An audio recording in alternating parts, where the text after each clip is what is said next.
So, it's welcome. I'd like to introduce Dr. Joseph Coyle, who is the outgoing editor of JAMA Psychiatry, as well as having been the chair of Consolidated Department of Psychiatry at the Harvard Medical School.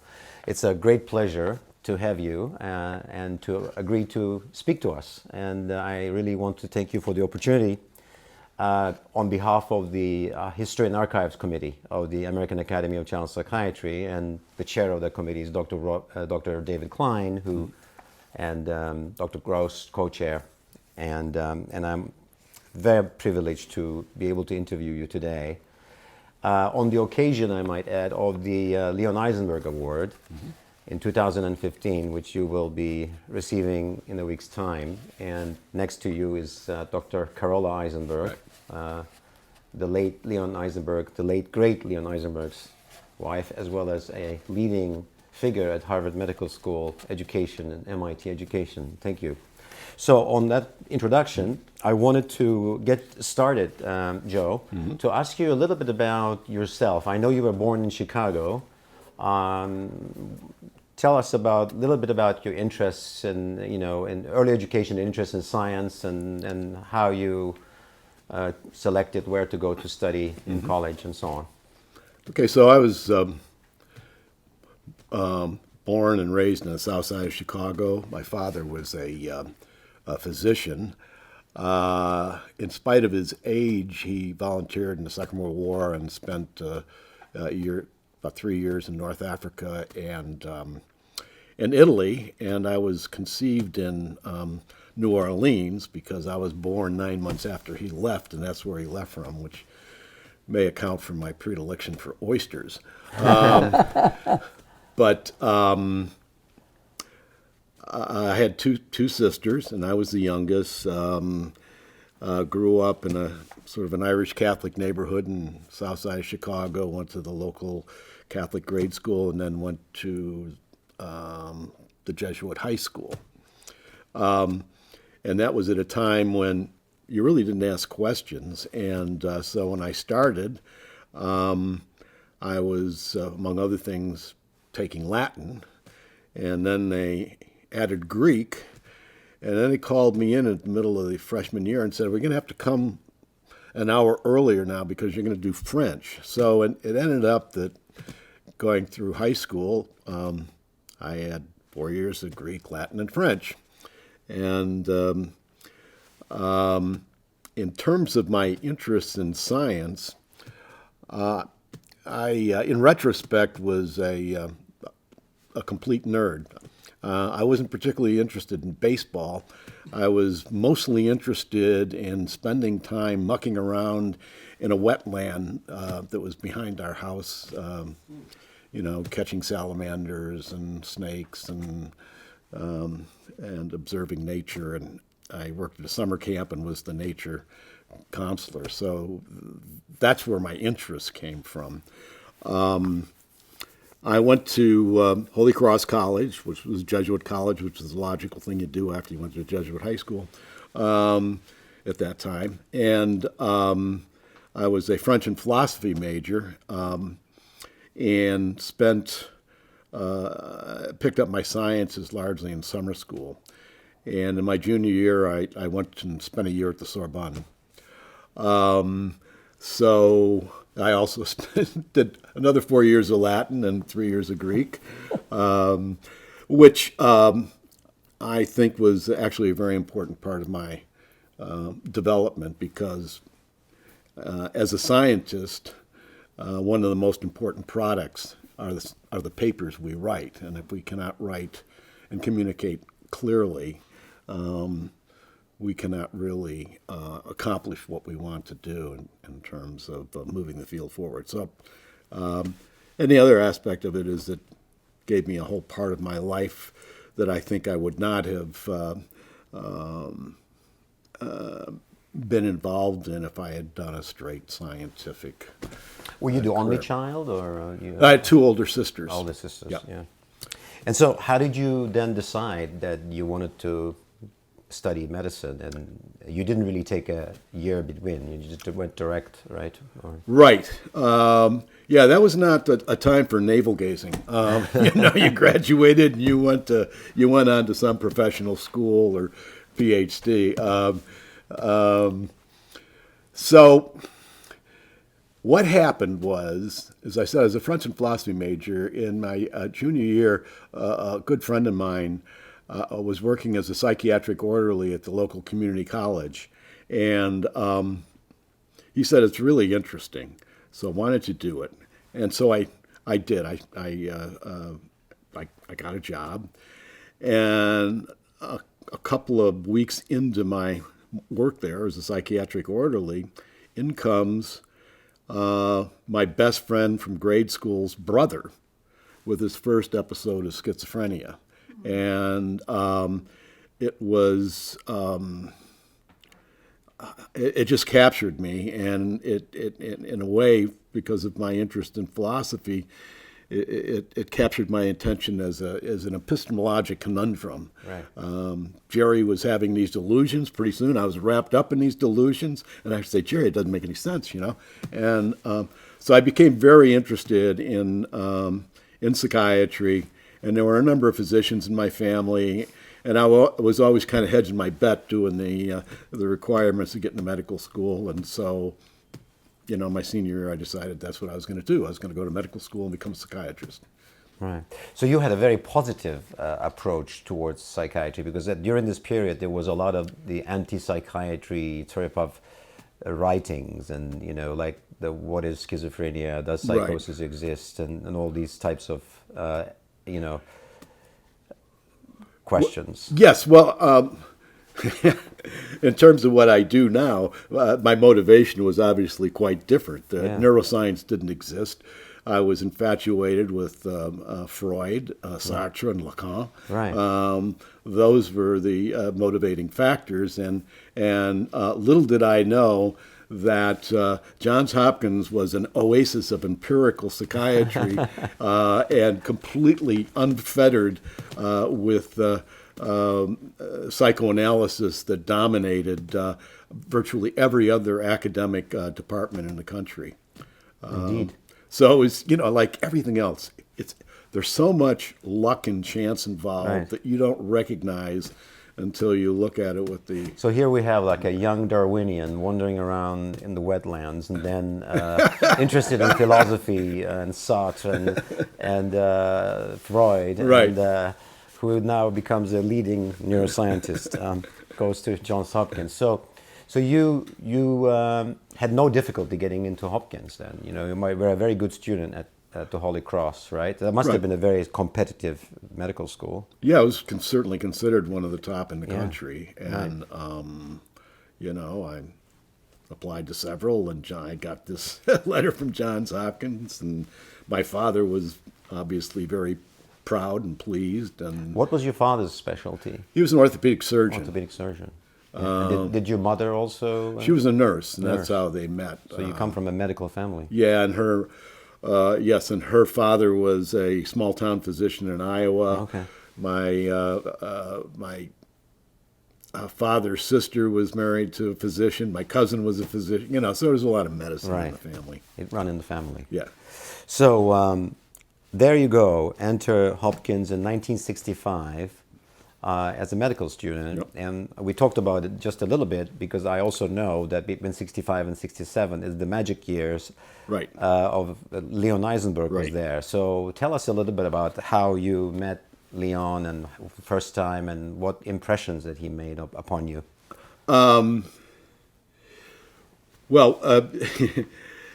He organized the introductory course in psychiatry for the first-year medical students. And back then, it was given the ideal time that we all loved, which was Saturday morning. So we had 5.5 days of education back then. And it was 2 hours on Saturday morning, followed by history of medicine. But I'd have to say it was an extraordinary experience. And I should point out that I think almost a dozen students, which was well over 10% in my class, went into psychiatry. It was, very empirically oriented. You had Seymour Ketty, you had Leon, Paul Wender, Jerome Frank, Stan Imber. Frank and Imber were doing quantitative, objective studies on how psychotherapy works. So the atmosphere was not against psychotherapy and psychological Was Jerry interventions. Frank in that group too? Jerry Frank? Yeah, No. Jerome Frank, yeah. Oh, you Yeah, mentioned yeah, it. I'm sorry, Jerome I Frank didn't hear and you. Stan Imber. Yes, because he yes. started the group therapy. Right, yes, and Jerome Frank and Persuasion and Healing. So it was the department was not in any way against psychological interventions. It just they wanted to approach it scientifically and figure out how it works. Now, Seymour Ketty was the acting chair for a while, just before you came, and then Right. Elkis became the chair, right? That is correct. I think Seymour was chair for a year, and he had the wisdom to see that this is not how one wants to spend their life. That's right. That's right. Yeah, and stepped down. But of course, he was, he was asking questions that were 50 years ahead of his time on the genetics of schizophrenia, and carrying out these really difficult studies looking at adoptees where one of the parents was schizophrenic and they were adopted. Child was adopted in a family without schizophrenia. The Danish adoption studies. Cross fostering. Anyway, so Leon was leading the charge in all this and was the leader of the course. Another person involved was Bob Cook, who again, this is a course in psychiatry, and if you look at Leon's publications on developmental aspects of psychiatry, developmental disabilities is an important theme there. Right. And this is the early period of Leon's writings. Yeah. Yes. Again, embracing aspects of brain illness that mainstream psychiatry would see as completely off the table because they were not amenable to psychoanalysis. Well, he also saw that, like, some of these conditions, like PKU, that Yes. could be preventable conditions. Yes. Yeah, and Right. And so Bob Cook, who was the chair of pediatrics, was also part of the course, and he had 2 children with Creux-de-Chat. And so, dealing with developmental disabilities was not just an academic issue for him; it was a very personal issue.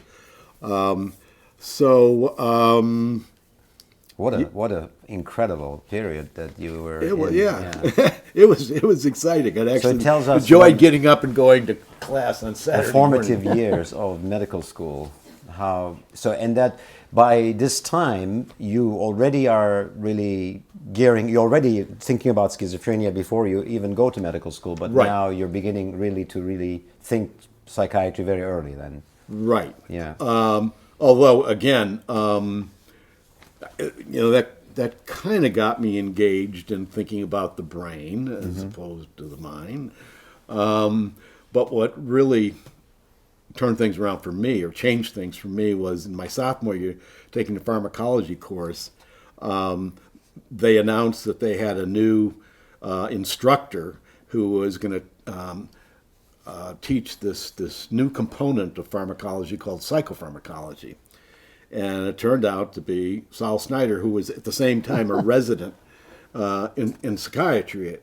And so he would come over with his whites on, and he would sit at the lecture table and hit a big, tall pitcher of clear liquid and a glass, and he would lecture, and he kind of slur his words, and everybody thought that maybe he had a pitcher of martinis there or something. But anyway, what he talked about was our beginning understanding of how drugs work in the brain, and it was a transformative experience, an epiphany.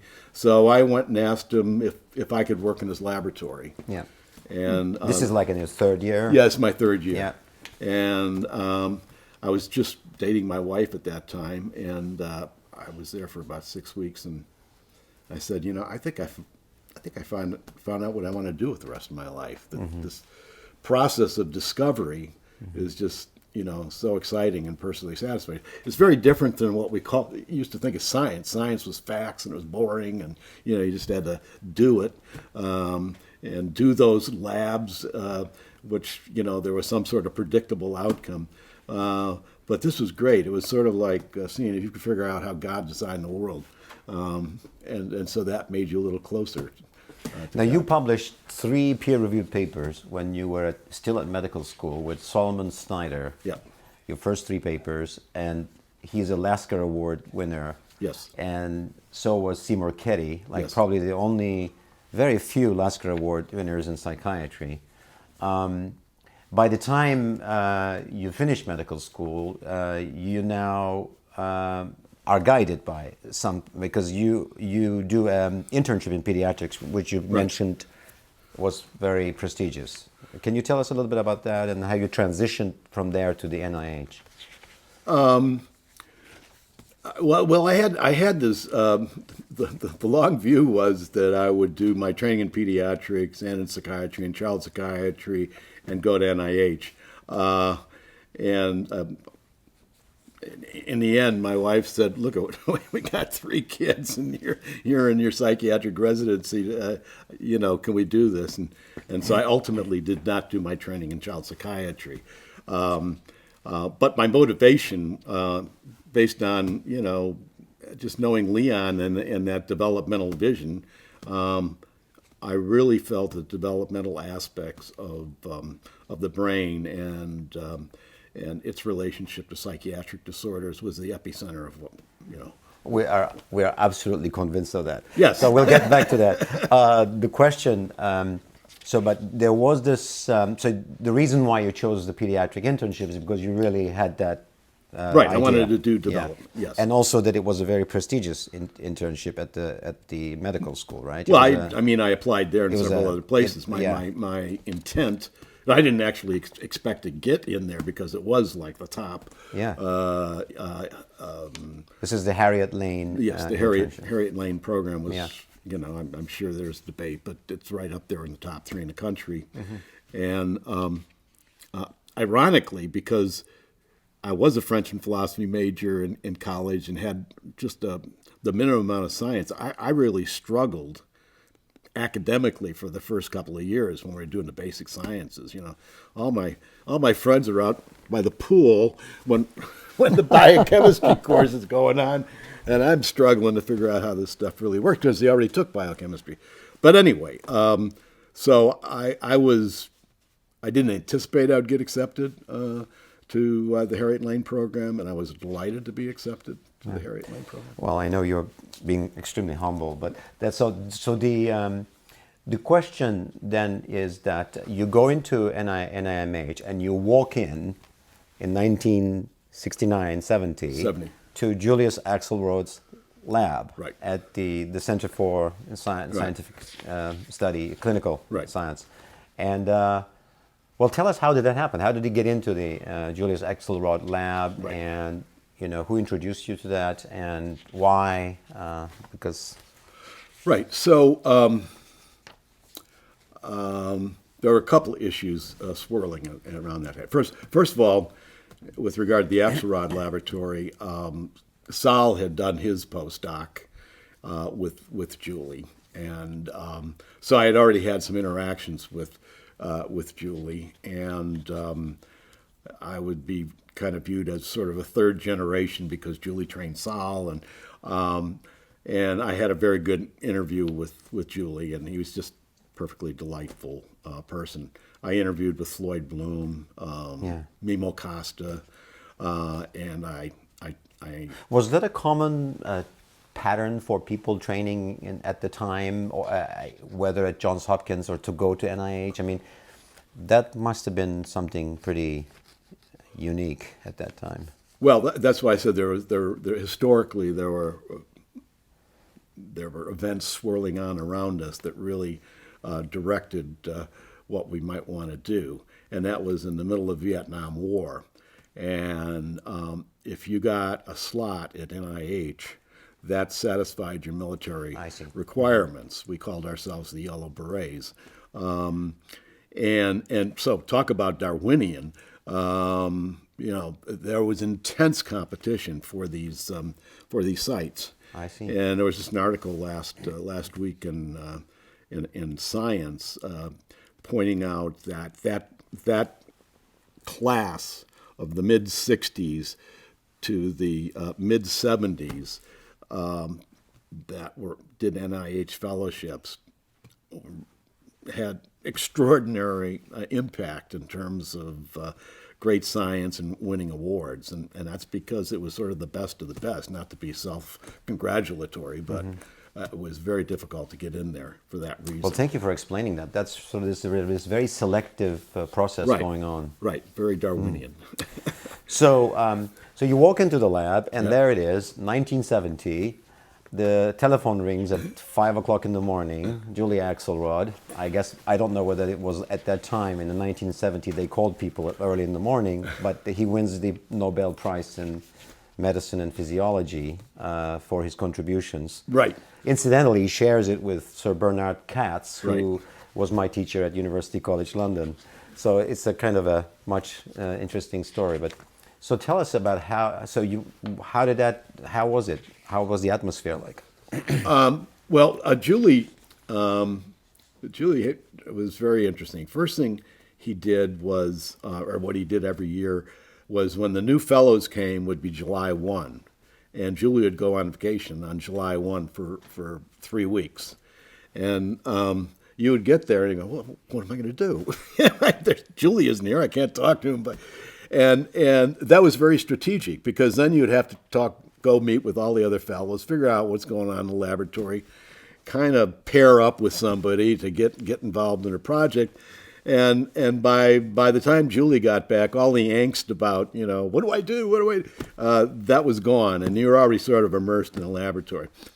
And Julie at that time was, was relatively free with regard to what you could pursue in the laboratory, as long as it was, consistent with his interest in biogenic amines. And so what I asked him if I could do was to study the development of catecholaminergic neurons in the brain. And there was absolutely nothing in the literature about neurotransmitter development in the brain. None. Nada. And so he thought it was a pretty neat project, and that's what I did over the 3 years. So you had worked with dopamine with Sal Snyder earlier on, right? We did. We did. We did a science paper describing the dopamine transporter and demonstrating it was different than transporters for norepinephrine and serotonin. Did a lot of work around dopamine and amphetamine, how they. So I wanted to interject something here that I think would be interesting to Dr. Carol Eisenberg as well, because I know Leon's history. That I was reading about Julie Axelrod, that he had applied to medical schools. Yes. He was a graduate of the City College of New York, and he had applied to many medical schools. He was a great student, did not get in because he was Jewish. Right, there was a quota. And the same thing happened to Leon, of course, at the University of Pennsylvania, but his father wrote to the dean, and the rest is history. But then, so Julie Axelrod then went on to do a master's degree at night, and then become a biochemist, and then he's actually the inventor of acetaminophen, right? Right, Tylenol, that is correct. Before he came to NIH. So it was an amazing story. Then he had an eye patch also. Yes, there was from the pictures. Bottle of acid he was getting broke and basically. And he wore an eye patch and he'd wear glasses with. Oh, glasses with a a patch on it.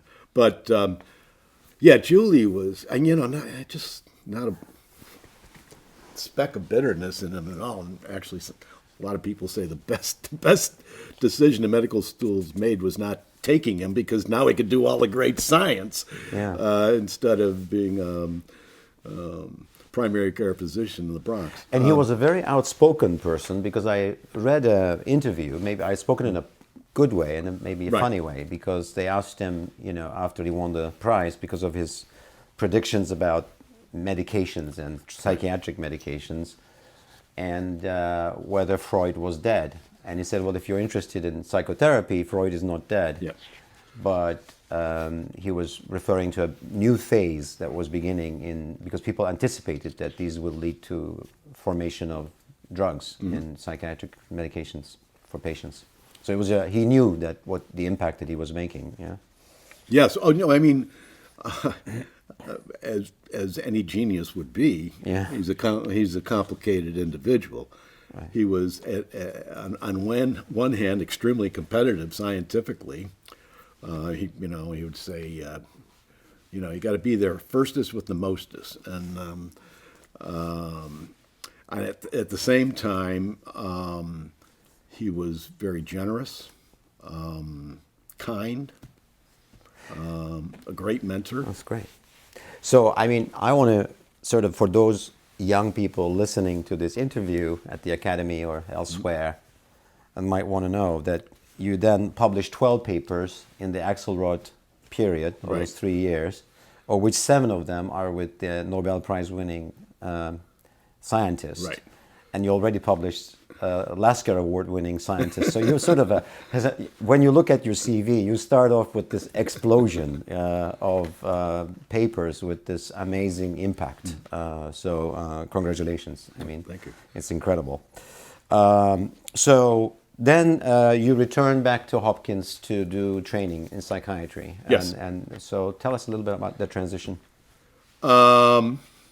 So I came back to do a residency in general psychiatry, and that was the time between when I went to NIH and when I came back, was the time that the leadership in psychiatry thought that psychiatry was so different from medicine that internships were no longer required. So I come back and I have a cohort of trainees in my class, most of them who've never seen a person die, take care of people, on their own that are seriously ill, and so it was a little weird. So for me, I could do what I needed to do pretty efficiently. And the reason I came back to Hopkins was that they guaranteed me a faculty position in my second year of residency. Right. I actually know You're probably the only person in the world that had Yes, assistant amazing. professor of pharmacology at the same time as a Right. resident. I negotiated that. The other possibility was going to Harvard with Seymour, and when I broached this with Seymour, he go, "Wait, we don't do that at Harvard." And so it ended up it was a no-brainer. I could join the faculty in my second year of residency, start my laboratory, and in my third year of residency, I got my first R01. Yeah. And site visited by Floyd Bloom to make sure I was for real. What was the first R01 about? The first R01 was this, and again, science is just such a shaggy dog story. So That's an NIMH grant. Yes. So which is a project grant. right. So the grant was about studying the development of the dopamine neurons in the retina, using the cultured retina as a model for the developing brain, but a much simpler system. And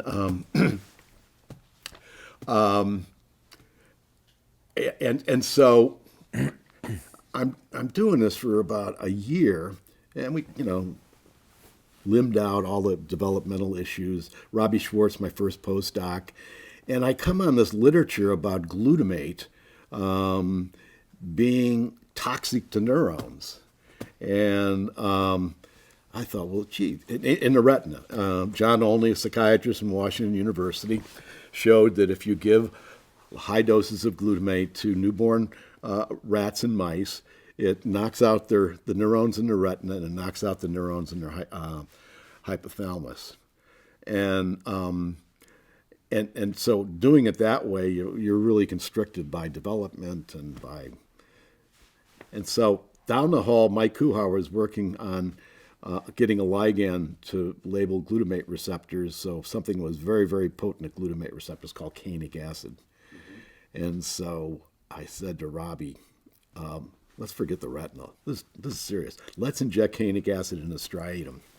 And we did that, and it killed all the neurons in the striatum, but didn't damage the dopaminergic inputs, did not damage the axons going through. It recreated the pathology of Huntington's disease right there. And it's a paper published in Science, right? That was Nature. Nature, right. And it was the birth of excitotoxin lesions, which is it's kind of like being Xerox. It was used so frequently they never cited the original source, after about 5 years. But it has been and continues to be the major strategy for selectively lesioning neurons in the brain. Anyway, so I abandoned the retina and got another NIH grant to study development of other neurotransmitter systems in the brain. So I continued on the developmental trajectory for a number of years. So you are doing your residency, and then you are also doing your research, and this is a period that goes up till 76, right? And there is a change of the guard at the psychiatry department at Hopkins. You have a new figure that emerges in American psychiatry. You want to tell us a little bit about that introduction? Because I'm talking about Paul McHugh. Right. Yes. Well, again, it was interesting because it was a horse race between Ross Baldessarini and Paul McHugh. Yeah. And there were a substantial number of us. Ross was my supervisor when I did my psychiatry rotation as a medical student. Was Ross also at Hopkins? Yeah. Oh, you see, that's incredible. Yeah, All yeah. right. Ross was there. He'd done his residency there. He was on the faculty. So he was my supervisor. And, of course, he very bright and interested in neurobiology of disorders, psychopharmacology. Anyway, so he came down and interviewed, and there was a whole group of us that were very enthusiastic about having young Ross Baldessarini come. And it turns out McHugh was very good friends with several members of the search committee, and Got it. and the rest is history. Anyone who knows Ross, of course, knows what a great mentor he is in terms of his capacity to engage young people. Absolutely. Yeah. So, Paul did some, I think, some important things in terms of continuing the legacy of empirical and phenomenologic approaches to psychiatry, and I think he had a very structured educational program that's rigorous, and so I think that's been an important contribution. So the interesting thing, when he came, the way the residency was structured was in the first year was your heaviest commitment to the emergency room. And the second year was a little lighter, and in your last year of residency, you were the consultant to the emergency room and only came in if it was Third World War III. So McHugh gets in there my last year, and he said, "This is crazy. You shouldn't have the most inexperienced people in the emergency room. You should have the most experienced people in the emergency room." So the third-year residents now will spend all their time. So there I was at Christmas Eve thinking, oh, my God, in the emergency room. But I think that was the right decision. And so you're promoted to assistant professor of psychiatry as well as pharmacology when you finish. Yes. And you very quickly move on to associate professor in the department. Right. So you're doing research, but you're also teaching, or what's I happening? had a major role in teaching pharmacology. Yeah. I gave the lectures on movement disorders, anticonvulsants, antipsychotics, antidepressants, and ran a lab. I mean, a teaching lab. And then about 5 years in, the Department of Neuroscience was created. So I was... And then you become a professor of neuroscience as well. Yeah, so in 80, I was... 80. So 75 was made an assistant professor, 78 was associate professor, and 80 was a professor. So that's very fast movement, and so Hopkins shows tremendous flexibility. I mean, in terms, was it just for you or for others as well, or I mean, it seemed Well, like Sal was obviously moved very rapidly up the academic ladder too. Mm-hmm. So let's go to the now what essentially connects you with the sort of the royalty of child psychiatry, and one of the reasons why I think that people should know about is the fact that you were then elected as the director of the child psychiatry unit in 1982. Right. That's the time that the Hopkins moves into the Phipps building. There's a new building that opens up, and so you are the director. How did that happen? Why were you?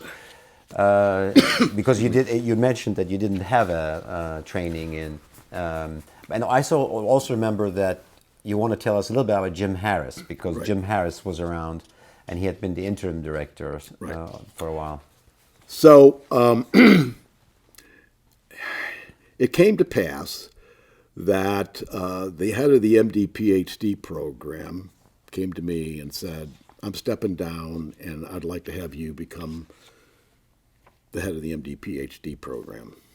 At the same time, Paul McHugh came to me, literally at the same time, and said, we've been searching for a chair of child psychiatry here for a number of years and haven't been successful in attracting anyone.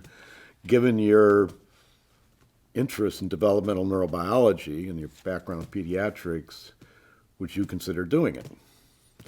And I spent a long weekend fretting because it was a major fork in the road. Yeah. I mean, you go down one way and you'd be pretty much cutting yourself off from the clinical aspects of medicine, doing all basic research and administration. Go down the other way, what struck me is you could do something totally revolutionary in child psychiatry. Because I had thought about doing a residency, and not to be unkind, I didn't see, since Leon had gone, I didn't see a program out there that was really going to teach me what I thought was important. So, and I had small kids, and I had a laboratory set up, so it wasn't really realistic. But I thought maybe, with a vision, we could have some real impact on this field, which I think is extraordinarily important. I think is the epicenter of psychiatry. And so I decided that I would accept Paul McHugh's offer and take on the division of child psychiatry. We already had it was pretty small then. Mm-hmm. How many fellows did you have in each year at that time? Well, I think we had 2 or 3 fellows that are mostly FMGs. There was one small inpatient unit, and Jim Harris was there, kind of holding things together. Yeah, he was. I noticed that he was regarded as your training director, right? Yeah. So this was an incredible combo. Right. So I got Rutter's textbook in child psychiatry, and the dean says, we're going to go up to New York and raise some money. So I said, great. So I get on the train, and I'm reading Rutter's textbook, and he says, what are you doing? And I said, well, if I'm going to be the head of child psychiatry, I got to know what's going on. And so he was able to raise, $500,000, which back then was a lot of dollars. And so in short order, we were able to build a completely new inpatient unit with 13 beds, designed by Jim Harris. And then I think 2 years later, we built another 13-bed inpatient unit for adolescents. We expanded our programs in the Kennedy Institute for Developmental Disabilities. We expanded our residency to 5 and 5 each year. Recruited some, Which is huge at that time. Yeah. Recruited some, but we had the beds to do it. Right. Recruited some stars when they were just young pups, like Alan Reese. Of course. John, Was this also in the Phipps building, the new building? No, yeah. So that was the other deal, was that McHugh really wanted child psychiatry to be over in the Phipps building, and we were focusing on. Got Leon there sitting on my shoulder, focusing on autism and developmental disorders, severe mental illness in kids. Yeah. And there's a lot of medical comorbidity. And I said, we're in pediatrics. This is where we stay. And so everything was done in the pediatrics building. And was this your recommendation? It was my decision. Yeah. And so your internship in pediatrics was kind of helpful in grounding that view. Yeah. But although you already also had an in brain basis. Yes. But that allowed us to take care of kids with medical comorbidity. Yeah. And so, Paramjit Joshi did her training there. She's just past president of the academy. She's actually currently the president, but she will be past president. Right. Okay. So president in the future. did her residency, and she focused on mood disorders. Back then, there was still a debate about, because of a psychoanalytic perspective, about whether kids could actually become depressed. Mm-hmm. And we didn't know. Theoretically, that might be a problem, but practically, kids were trying to hang themselves. And so she immersed herself in looking at mood disorders in kids, carried out an epidemiologic study in Baltimore County. Who was that? I'm sorry, I missed Dr. that. Paramjit Joshi. She's the president of the American Academy of Child Psychiatry. And she ultimately, because it's such a prevalent condition, became sort of the child psychiatry's doctor at. So you were you're the director of the division, and was Jim Harris at the time the training director? He was a training director. It goes from 82 to 89, and But about 3 or 4 years in, I asked him to really focus on his activities in the Kennedy with developmental disorders. And again, psychiatric comorbidity in developmental disorders is huge, totally neglected, and he did this path-breaking work on psychiatric phenotypes in developmental disorders, self-injurious behavior, depression, etc. And Gail Uddleston had finished her MGH at the School of Public Health, and she became the training director. What she did until the end, till I left, and then she became the director of the Division of Child Psychiatry at Jefferson. And also, you mentioned Joe Piven. Joe Piven did his training with us. Yeah. Had never done a lick of research in his life. Yep. I'll never forget it. Joe's such That's a dear guy. He comes into my office in the second year, and he said, I think I want to do research. What do I do? What book do I do? And so we had Susan Folstein in the division who did the first twin study with Michael Rudder on autism. Right. And I said, 1967. Yes, I said, I think autism is incredibly underappreciated. Genetics is important here. I think you go to Susan and look what's happened. You know what? You might be interested to know this, Joe, but maybe you do know already. But Mike Rudder told us that he was told by Aubrey Lewis, who was then the director of the Maudsley, to not to do child psychiatric training because it was so bad. Right. I didn't know that. Yes. And so he sent him instead for a year sabbatical to when he was a junior faculty person to New York, where Stella, Chess, and Yes, Stella. Thomas, and also that's when he took a side trip to Baltimore to meet Leon Eisenberg, and of course he changed the face of child psychiatry as we know Absolutely. it. So you kind of learned child psychiatry through immersion and teacher Right. as a teacher. I which had, I think is incredible. and I was an attending on the wards and Right. had built up my own practice of severely mentally ill kids, primarily autism, Asperger's. But it was kind of heretical what Paul McHugh did, and I did, and there were a lot of people that in child psychiatry that didn't like it, but there were people. Well, tell us a little bit about that. I was going to ask you that because obviously Paul McHugh is calling the right shots here in some ways because, but also tell us a little about what the academy and what the mainstream circle, because we know that this is also a very early period, because when Leon comes to MGH in 1967, and then he goes to this psychiatric directors meeting, he stands up and then he talks about, more time for empirical and science. Right. And people, and then it says, how do we do that? And also take down some of the supervision that you have in psychotherapy. And of course, that's partially misinterpreted, although many people agree with him. But that was the transformational step. And so this is a very, this is a kind of very early period. So I'm curious about how people were thinking.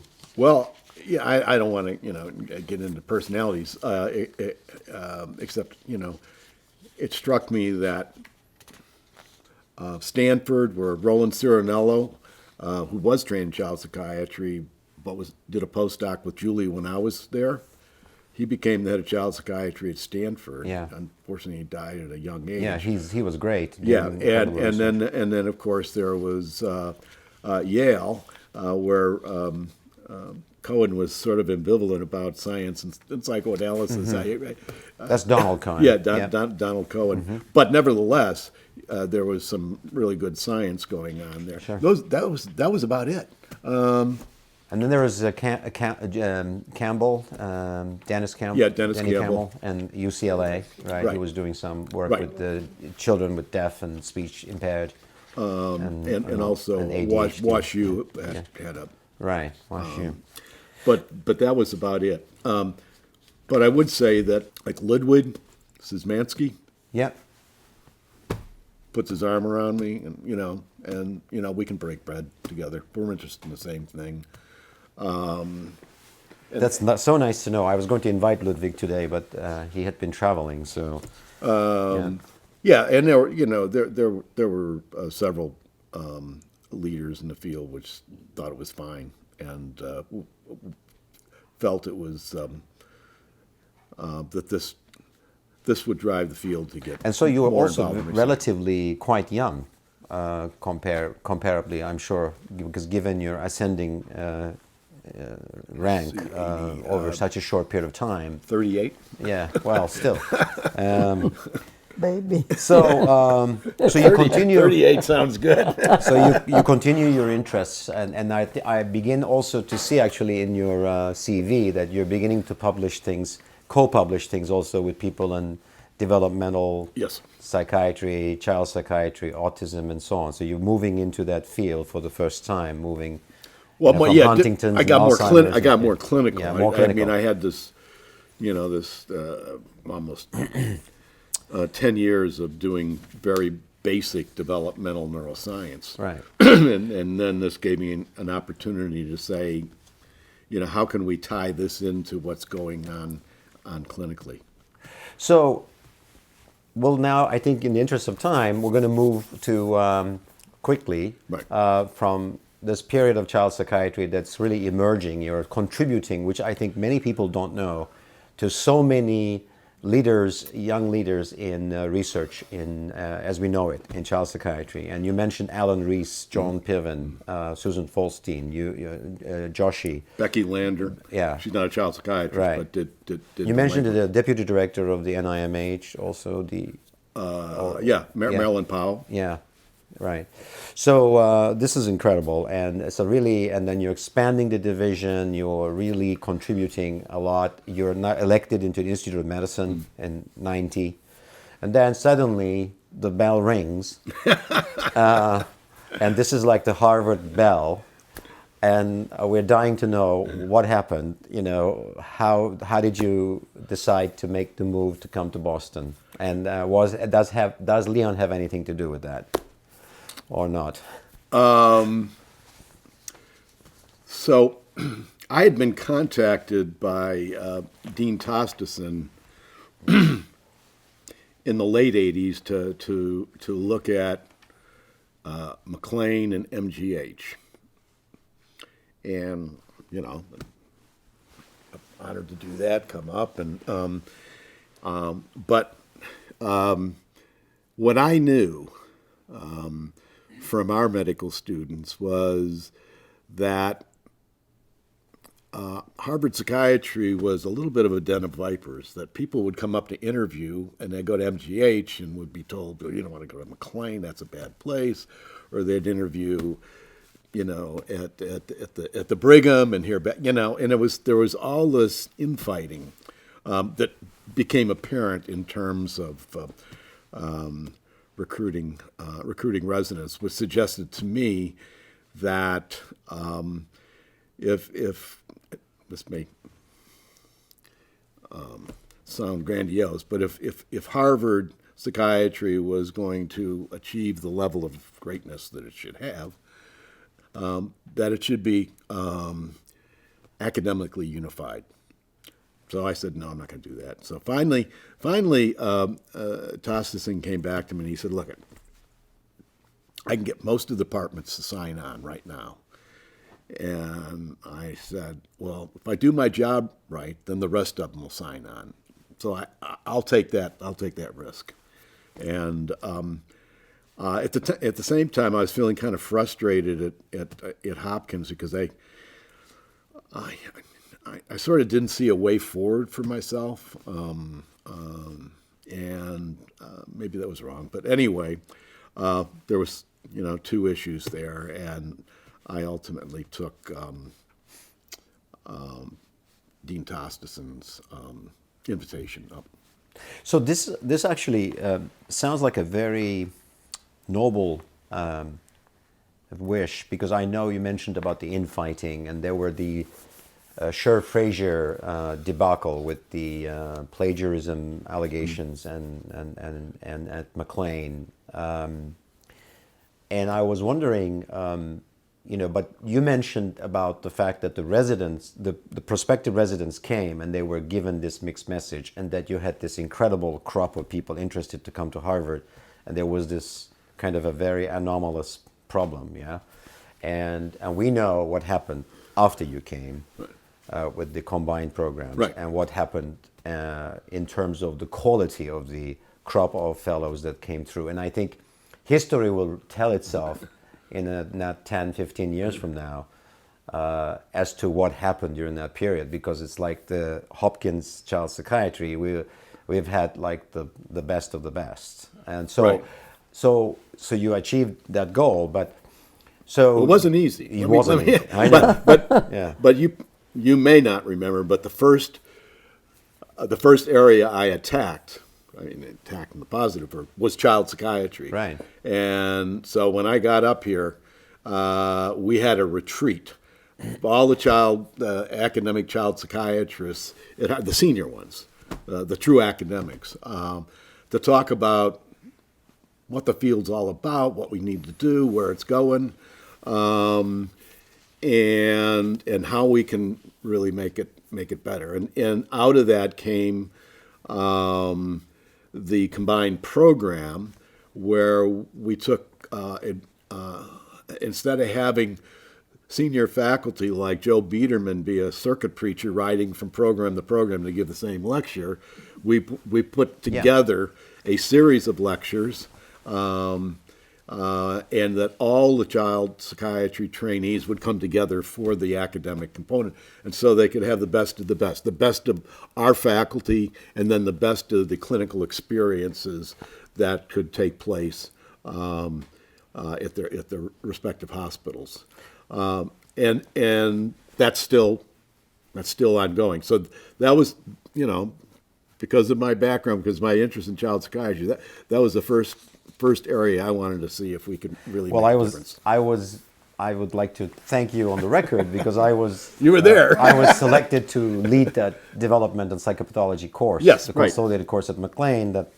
Then we got to see you every year giving the introductory lecture on neurobiology at McLean, and for us for me also that was a great experience because that's when I engaged more and more Leon to teach. He was free and available, surprisingly, very motivated to come and see the fellows. So this was an incredible educational experience. It's been one of the best educational experiences in the consolidated department, of course, and it still continues under Maria Sauzier. Right. Yes. My colleague. Yes. So I sort of emphasize Reagan's 11th commandment. Reagan's 11th commandment was don't speak badly of Republicans, other Republicans, and that's what I would say. To the directors and the chairs of the sub department. Say anything you want about other people, but don't say anything bad. And when we'd occasionally get feedback from interviews of residents that come through and find a faculty member who was bad-mouthing another program. And well, you did also a number of other things that I want to touch upon because I was there, I witnessed it, but I wanted to touch upon those. One of them was this psychiatry research committee that you consolidated, and then the developmental psychiatry research committee, which I thought that was very innovative because it had people like Jerome Kagan in it. Yep. Stuart Hauser, Bill Beardsley, and others. And so that was kind of for me, being part of that was a very interesting experience at Harvard, where this is the first time these people came together. Actually, it was the first time we got to know Jerome Kagan in person. So. Right. So, again,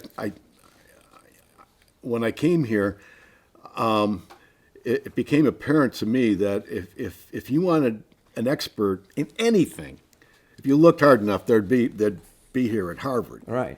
Except it was all stovepipe.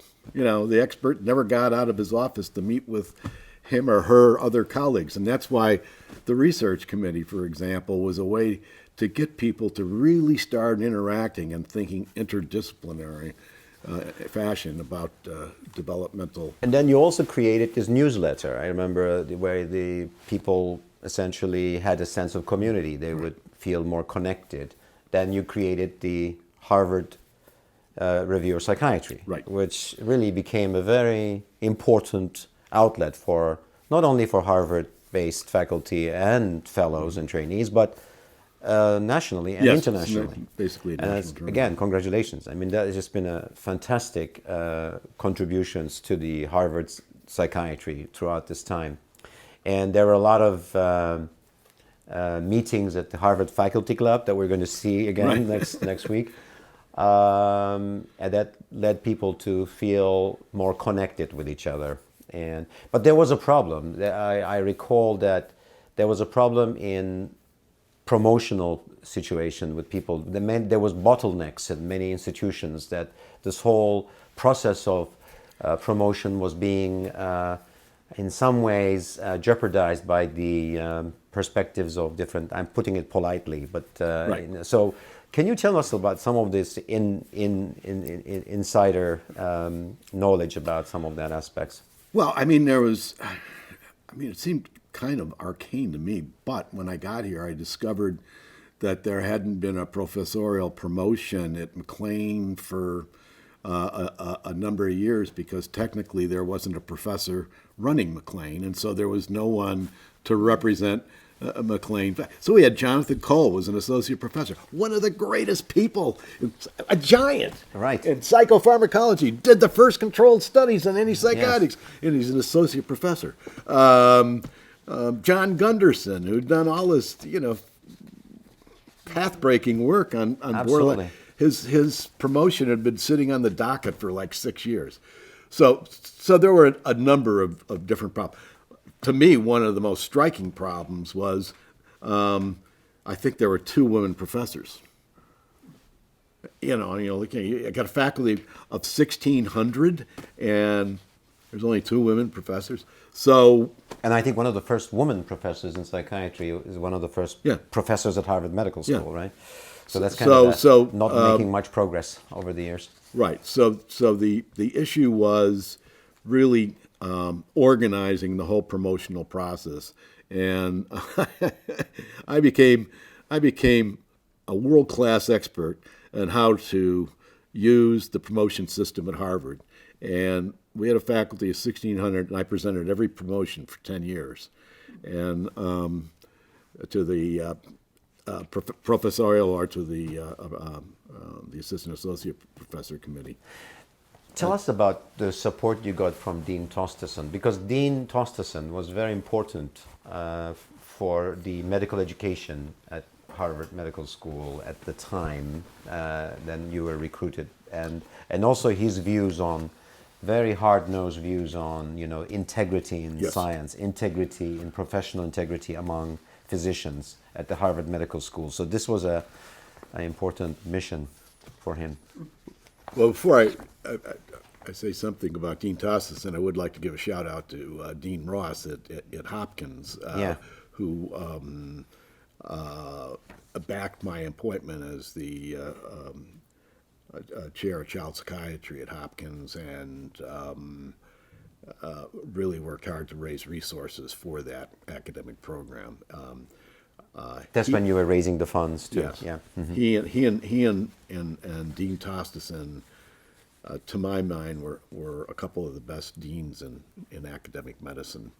One other thing about Ross is when Nixon came in and there was a tremendous cut in the NIH budget, and there was discussions about maybe we got to get out of research.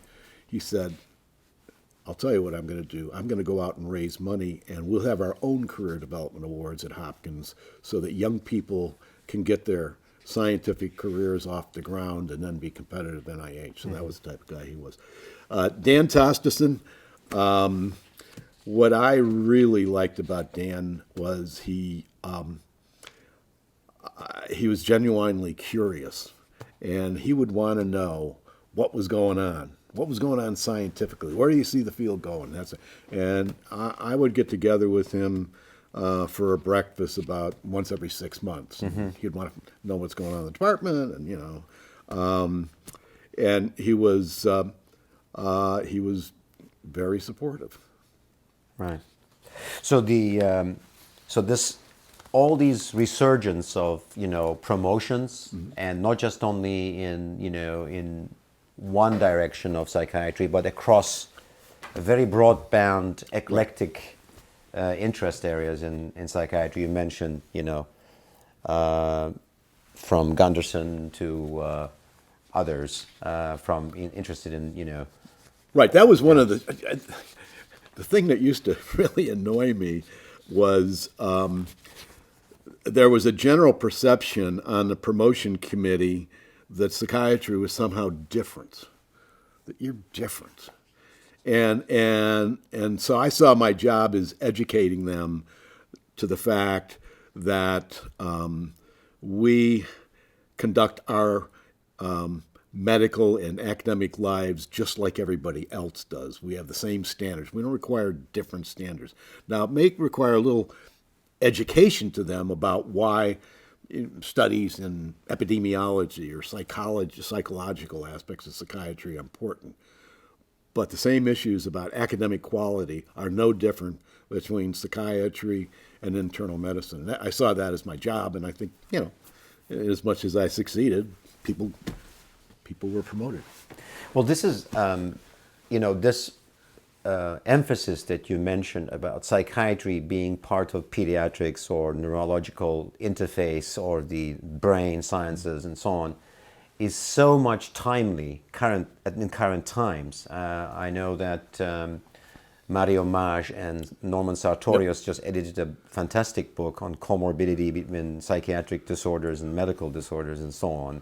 People are waking up, and the WHO is talking about this integration. So it's in some ways, I mean, your absence in the scene here is kind of a little bit amiss, but I want to say how much you were ahead of your time, and I think it might have made it easier for you because you already were in it, and so it made it easier for you to communicate with Yes. the leadership in the medical school, particularly people like Daniel Torstenson Yes. and others.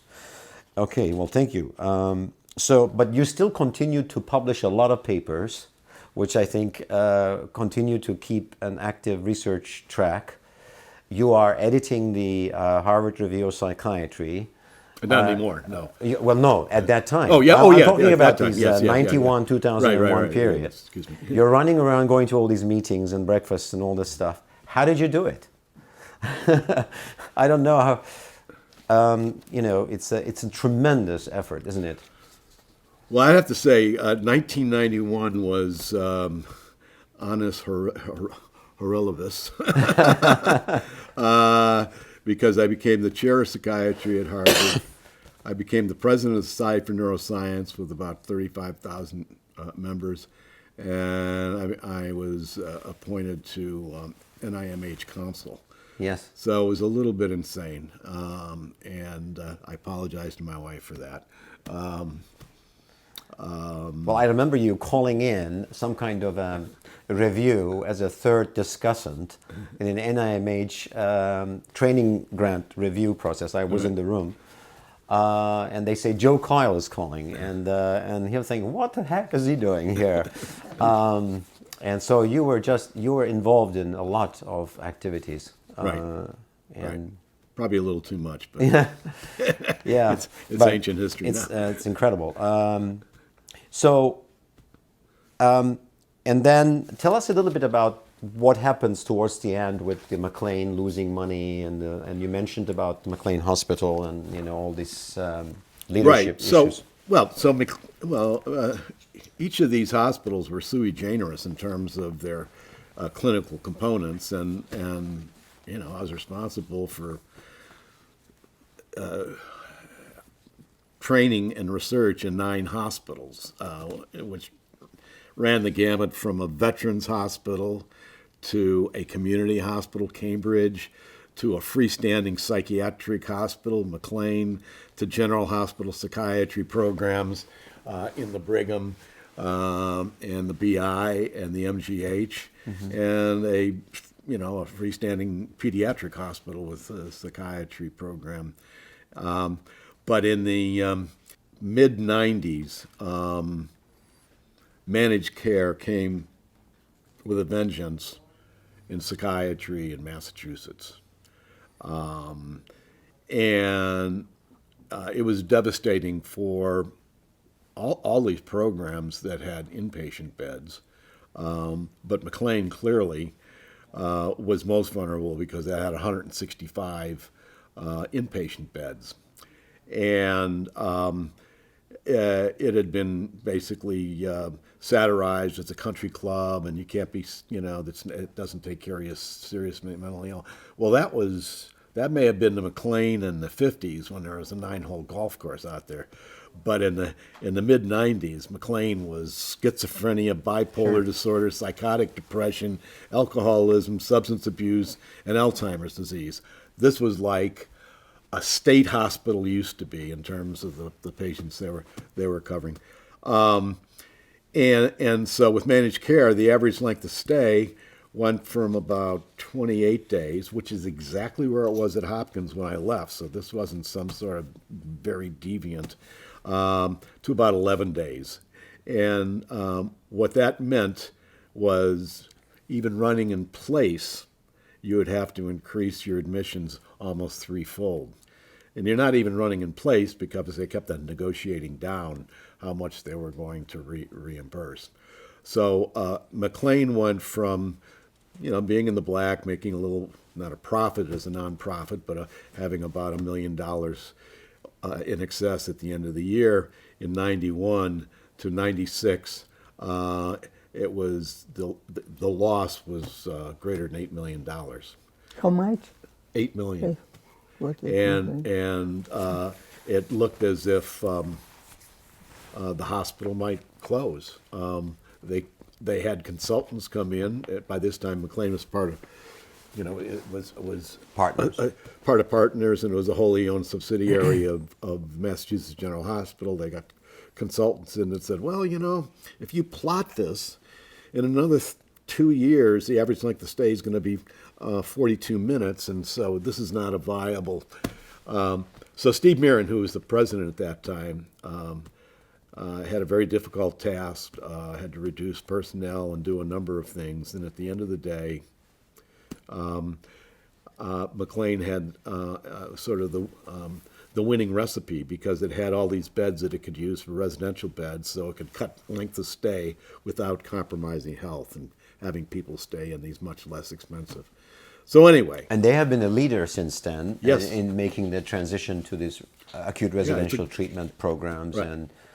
and they have adapted. But it was a period of transition that was very difficult, very stressful. It was terrible, and it was terrible over Cambridge Hospital when they started reducing uncompensated care reimbursement. So the number of child psychiatry beds have been radically reduced. My calculation, I had more inpatient child psychiatry beds under my control at Hopkins than there were in Los Angeles last year.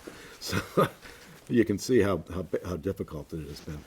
Okay, so in the interest of time, I want to make reference to one more thing that it occurred to me actually. You write a lot of research papers, and of course you're very true to your interest in science, but you've also written some editorial pieces, and what is also very impressive is that the fact that your range of writing always reflects some sense of justice. Maybe it's from the College of Holy Cross, or whether it's the Jesuit schooling. I don't know. Leon Eisenberg. But or Leon Eisenberg. Well, I mean, you look it's at just, his publications. Yeah, right, exactly. It's the same thing, and his commitment was exactly the same. But I noticed one paper that, and I'm going to, as an example, I'm going to talk about that in 2000. The year before you stepped down from the consolidated chair, you wrote an article in JAMA on psychotropic drug use in very young children. Right. And you describe also a disparity in the data sets that you looked at, with the Medicaid data sets, that many of these kids were actually poor kids that were being medicated. And minority. I thought that was just amazing.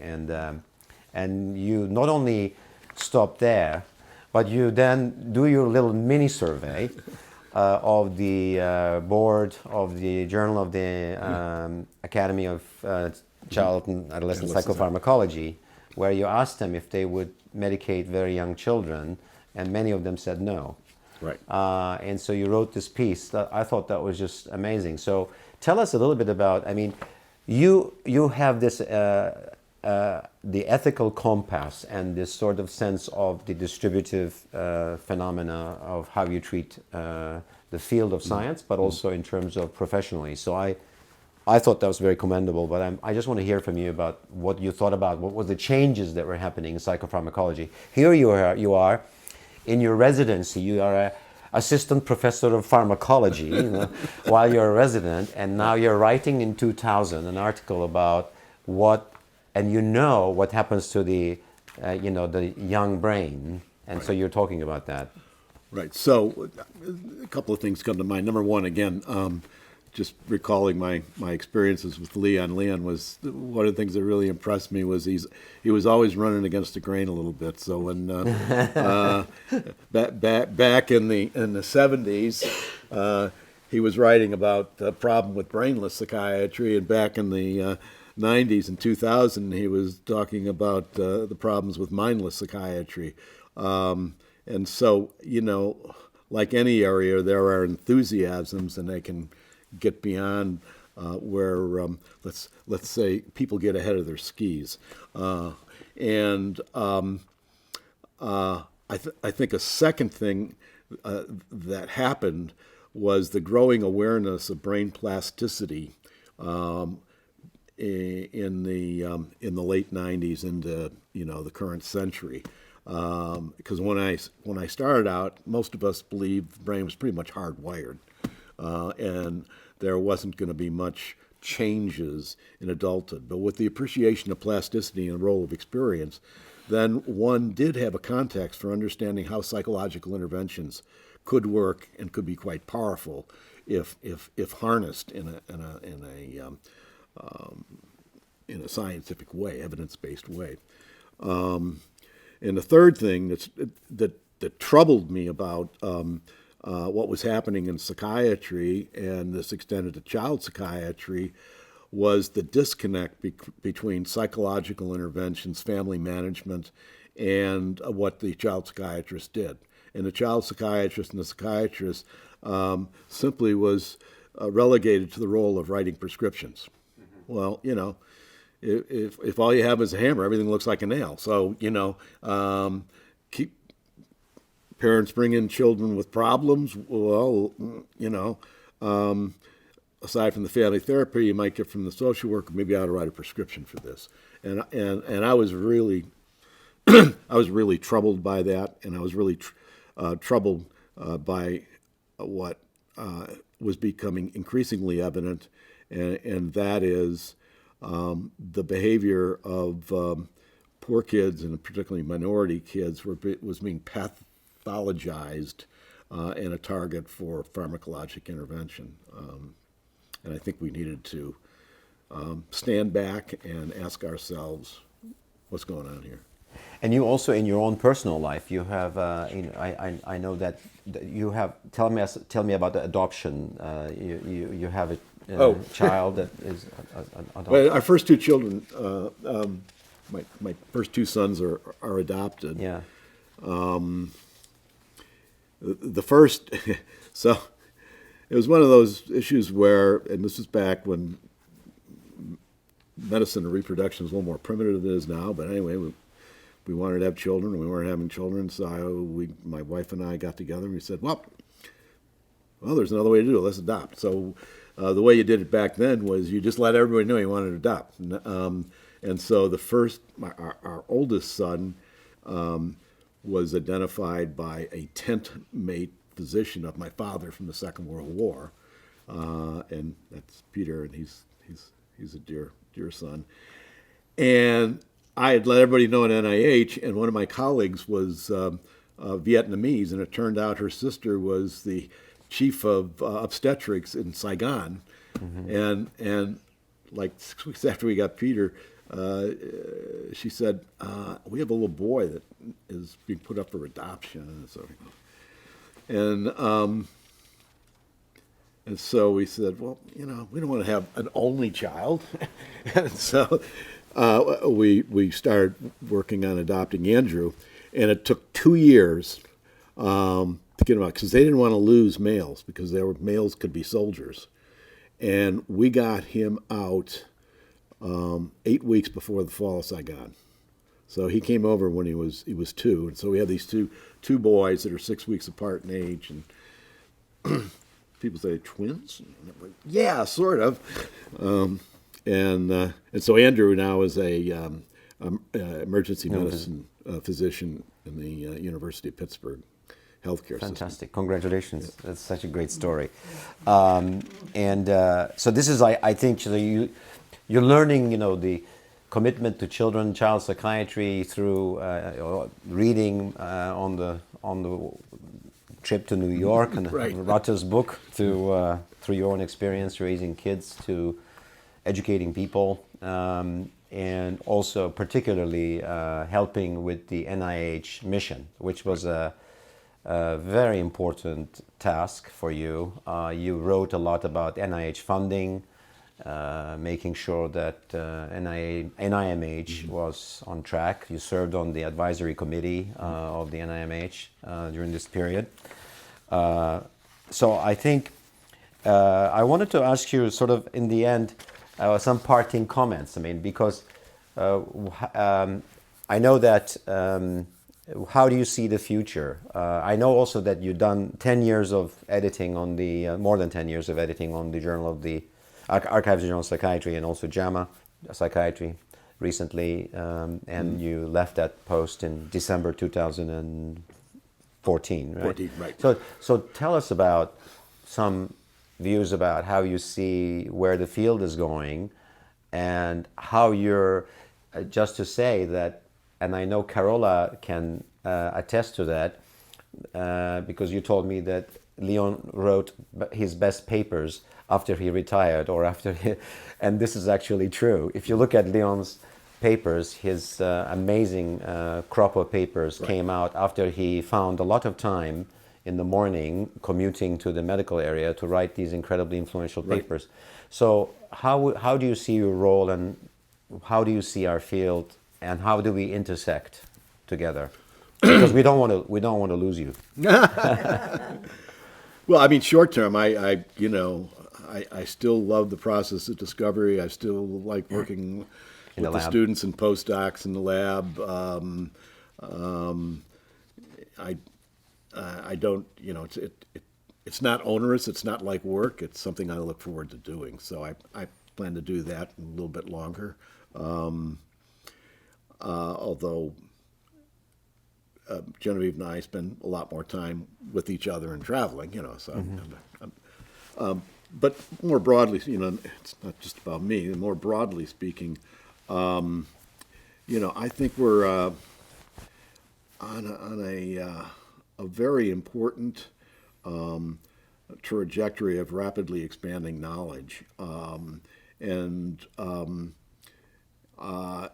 this is at both fronts. One, much more biologically driven, especially with the Human Genome Project. Now 6 months ago, we got 106 risk genes for 105 risk genes for schizophrenia. We'll have a similar group for bipolar disorder. That's going to give us a lot to chew on and digest, but it certainly tells us a lot more about these disorders. The second thing, I think, because of these genetics, I think the whole DSM thing will be out the window in a decade, because the disorders will be classified basically on risk genes and other. What do you think of the RDoC, the proposal by Tom Insel's colleagues at NIMH? I think that DSM right now is still useful for insurance purposes and categorizing people, but I think we delude ourselves if we believe that it's telling us something real.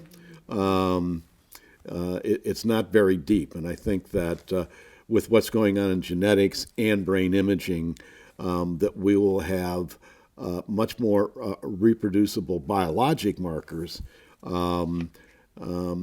to orient our decisions about treatment, diagnosis and treatment, and we'll be moving towards a very personalized medicine approach.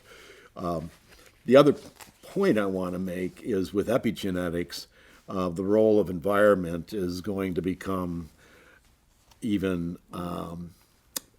more robust. I saw last week a paper on quantitative morphology of cortex in children, and children raised in deprived circumstances have clearly less cortical volume.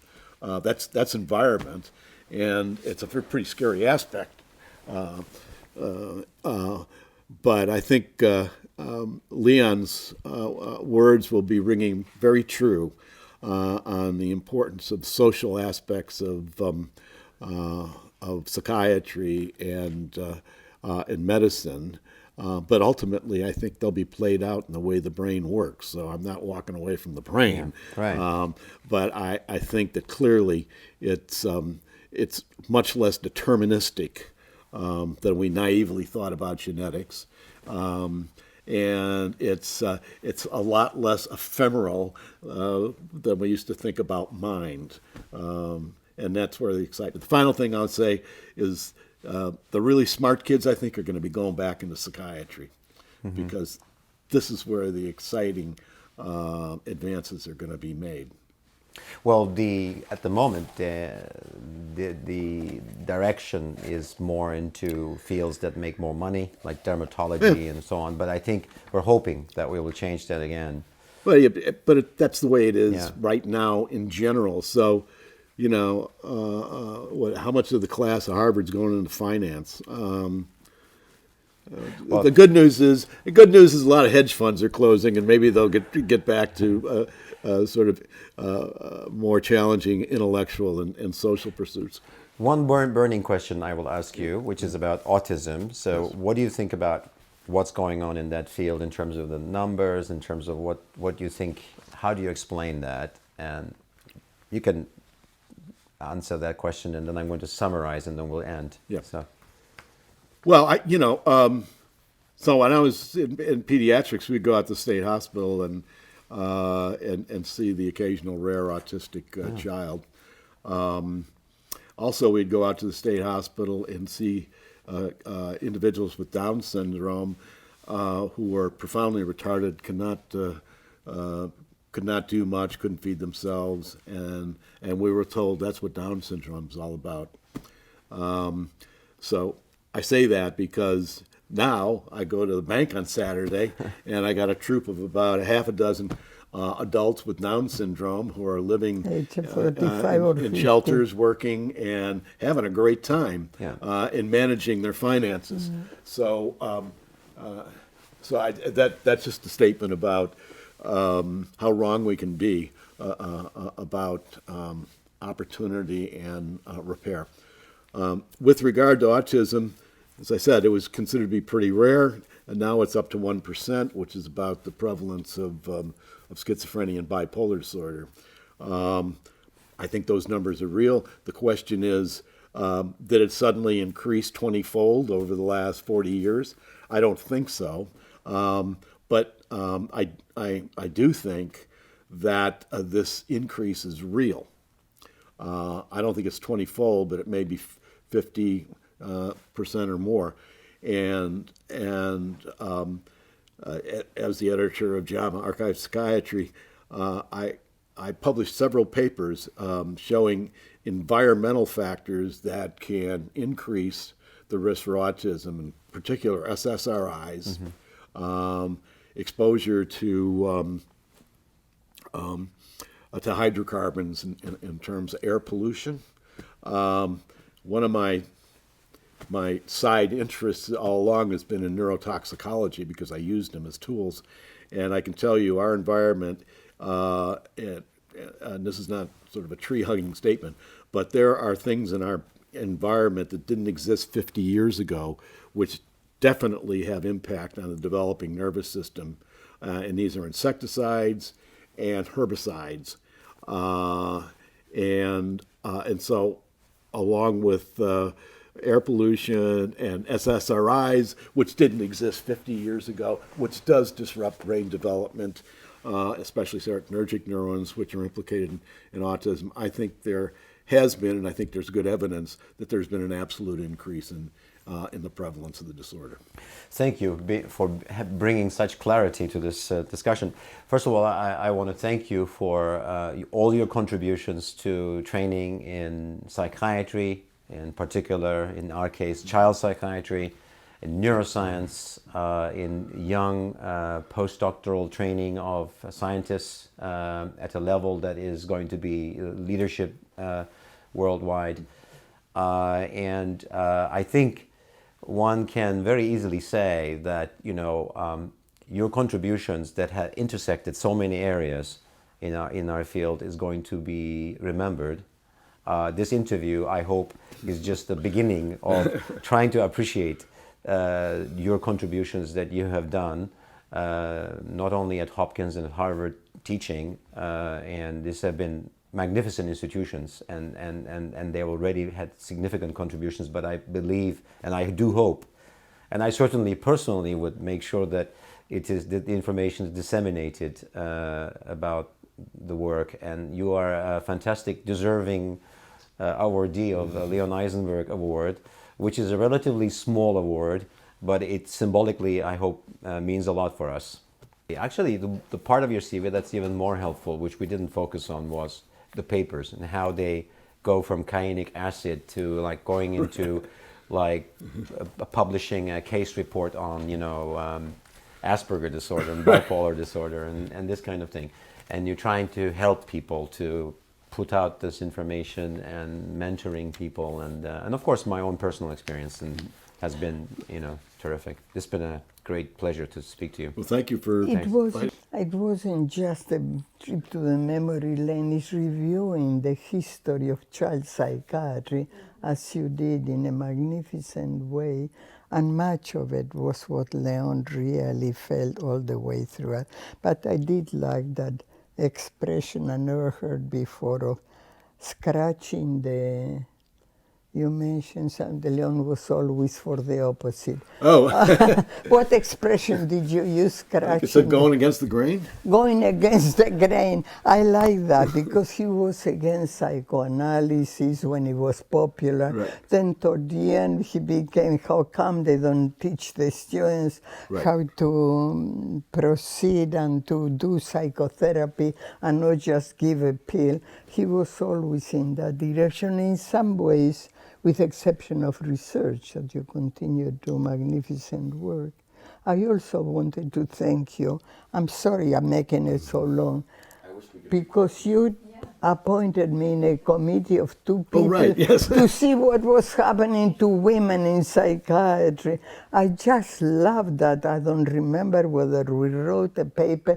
The women are still not doing as well, although we are slowly moving up. Anyway, I could now continue for another hour, and I know these poor people have come thinking they were going to be I think the contribution to the promotion of women and what you just told us and is quite remarkable in psychiatry, particularly under And now you also said something that not as many people go to psychiatry, and because of the differential of income.